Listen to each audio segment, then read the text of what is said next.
এতিমদের ব্যাপারে মানুষের এটুকু ভয় করা উচিত, যদি তারা নিজেরা মৃত্যুর সময় এমনি দুর্বল সন্তানদের পেছনে রেখে চলে আসত, তাহলে তাদের ব্যাপারে তারা এভাবে ভীত শঙ্কিত থাকত। অতএব তাদের ব্যাপারে আল্লাহকে ভয় করে চলা এবং এদের সাথে হামেশাই ন্যায় ইনসাফের কথাবার্তা বলা উচিত। যারা অন্যায়ভাবে এতিমদের মাল সম্পদ ভক্ষণ করে, তারা যেন আগুন দিয়ে নিজেদের পেট ভর্তি করে।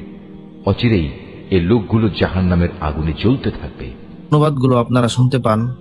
ওই সহজ সরল বাংলা অনুবাদ কোরআন মাজিদটি যদি আপনারা সংগ্রহ করতে চান, তাহলে শরীফুল আর্ট অফ নেচার পেজে মেসেজ করুন অথবা স্ক্রিনে দেওয়া নাম্বারে হোয়াটসঅ্যাপে যোগাযোগ করুন।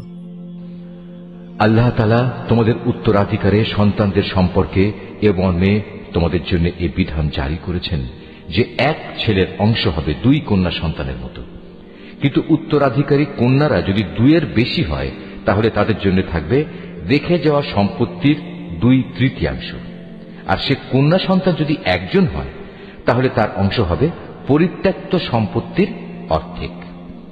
মৃত ব্যক্তির সন্তান থাকলে তার পিতামাতা প্রত্যেকের জন্য থাকবে সে সম্পদের 6/1 অপরদিকে মৃত ব্যক্তির যদি কোনো সন্তান না থাকে এবং পিতামাতাই যদি হয় তার একমাত্র উত্তরাধিকারী, তাহলে তার মায়ের অংশ হবে 3/1। যদি মৃত ব্যক্তির কোনো ভাই বোন বেঁচে থাকে, তাহলে তার মায়ের অংশ হবে 6/1। মৃত্যুর আগে সে যে ওসিয়ত করে গেছে এবং তার রেখে যাওয়া ঋণ আদায় করে দেওয়ার পরেই কিন্তু এই সব ভাগ বাটোয়ারা করতে হবে। তোমরা জানো না তোমাদের পিতামাতা ও তোমাদের সন্তান সন্ততির মধ্যে কে তোমাদের জন্য উপকারের দিক থেকে বেশি নিকটবর্তী।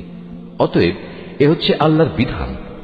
অবশ্যই আল্লাহ তাআলা সকল কিছু সম্পর্কে ওয়াকিবহাল এবং তিনি হচ্ছেন বিজ্ঞ পরম কুশলী। তোমাদের স্ত্রীদের রেখে যাওয়া সম্পত্তিতে তোমাদের অংশ হচ্ছে অর্ধেক, যদি তাদের কোনো সন্তানাদি না থাকে, আর যদি তাদের সন্তান থাকে, তাহলে সে সম্পত্তিতে তোমাদের অংশ হবে 4/1।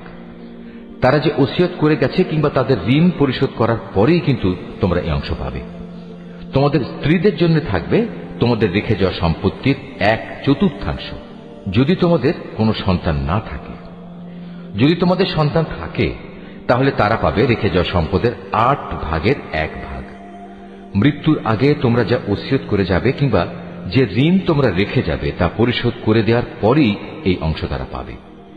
যদি কোনো পুরুষ কিংবা নারী এমন হয় যে তার কোনো সন্তান নেই, পিতামাতাও নেই, শুধু আছে তার এক ভাই ও এক বোন, তাহলে তাদের সবার জন্য থাকবে 6/1।